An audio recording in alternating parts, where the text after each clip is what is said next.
Hey guys, how's it going? Kevin Cleary here with a quick first impressions video on a knife that initially I didn't run out and get, but it's grown on me over time. As you can see, this is a Wee knife, and I want to begin this by asking what makes a knife really, really cool.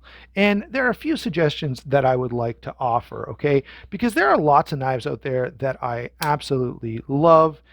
Lots from Cold Steel and Zero Tolerance and Spyderco. By the way, you can see in there just this typical stuff that comes in the pouch.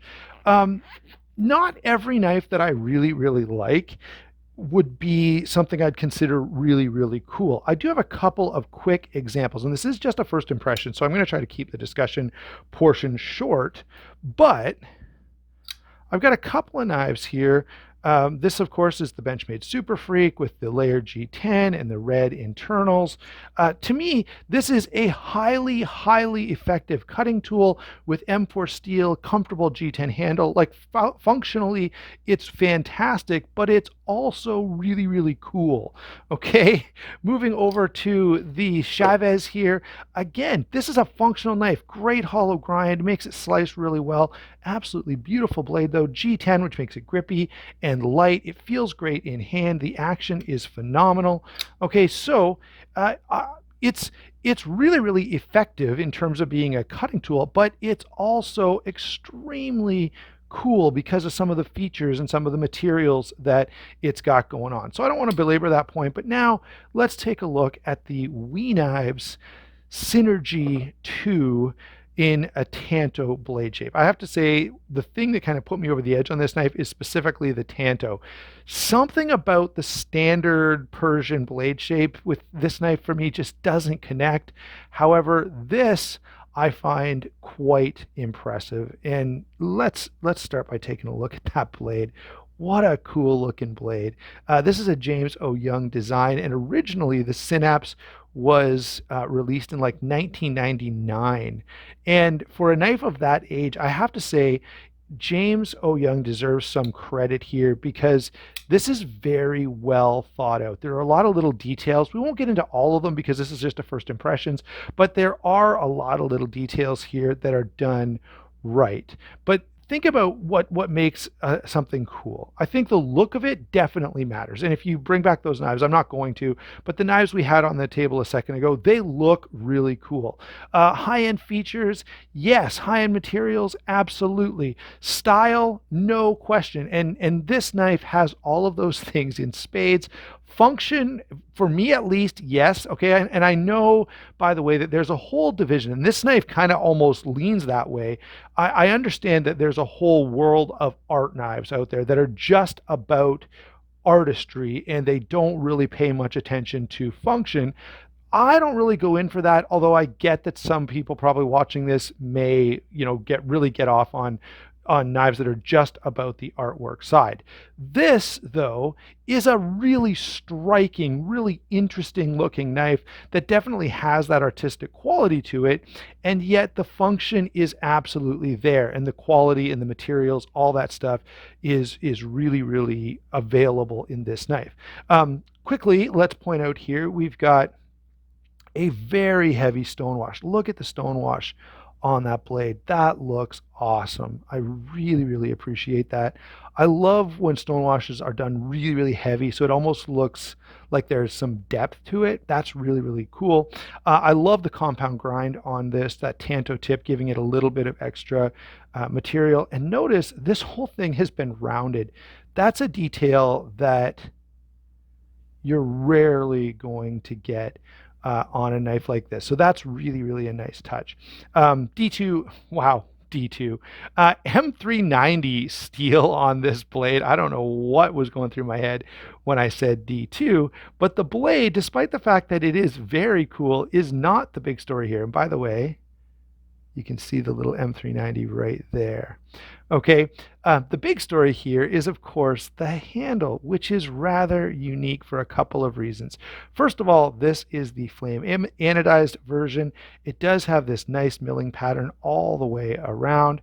You can see the ano a little bit more pronounced on the back here, but you can also see that this is an integral, so milled from one solid piece of titanium. The clip here I could take or leave. It's not, I don't think it does any damage to the design, but I don't absolutely love it. Moving over here to the pivot, let's look really close. You can just barely make out a couple of lines there, which number one makes me appreciate the fit and finish on this because that is really, really close. Look how small those little lines are.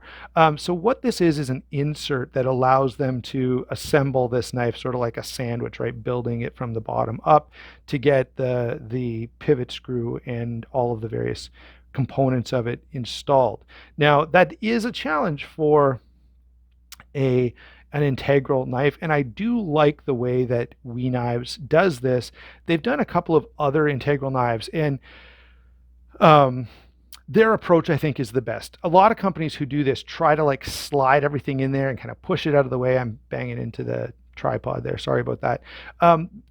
That is not a great way to do it because you end up sacrificing performance. And so I would rather, I want this pivot to be just as good as, right, this one, which is not put together, right? This is two different sides, so they can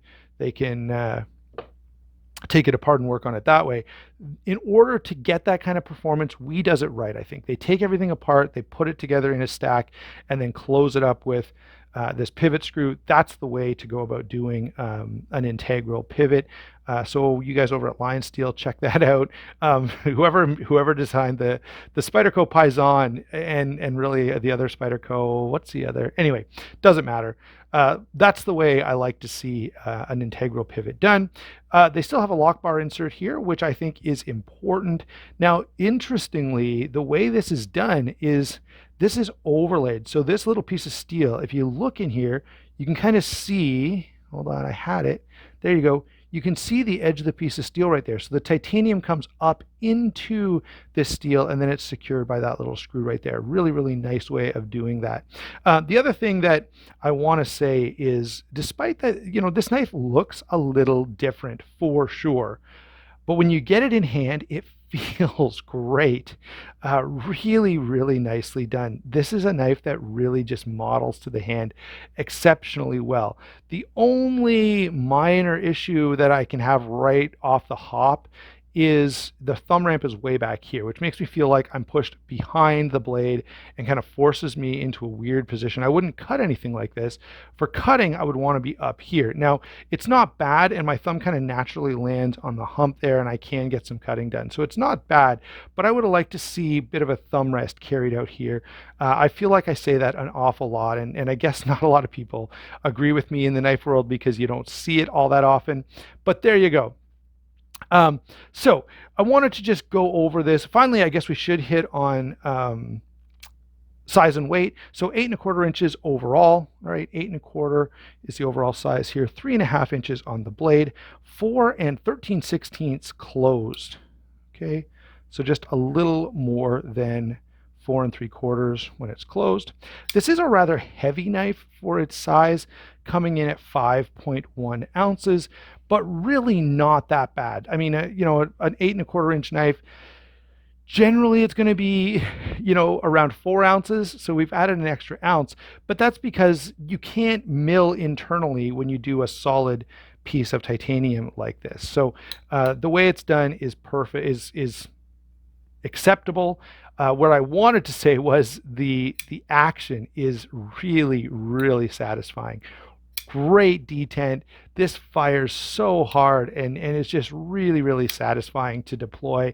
And that's the only point I haven't really touched on as we've been working our way through this. So really, really impressive knife. As I said, this is pretty well thought out, and this is one of those knives that brings function and form together in a pretty cool and unique package. So James O. Young has done a pretty, or is it Jim? I think it's Jim O. Young, sorry about that, has done a pretty nice job here. I am going to use this, I'm going to cut stuff with it, I'm going to carry it, and I'll come back and tell you if I still feel the same, okay? Maybe there are some things here that I don't appreciate as much, but as of right now, this is a pretty impressive knife, and I hope that excitement sort of comes through. I know I don't always get it across as well as I could, but this is really, really cool, and I think We has done a great job, and I think the designer has done a great job. So I look forward to using this, playing with it, carrying it, and coming back to you with a longer discussion where I can go into some of those, performance things that really only that you really only get to discover through use. Go ahead and use my discount code for White Mountain Knives. That's where I got this. I think they still have some in stock, so you can save yourself 10% off. So that helps you, but it also helps the channel a whole lot. Again, guys, thanks for doing that. That is a help. Thanks again for watching. See you later.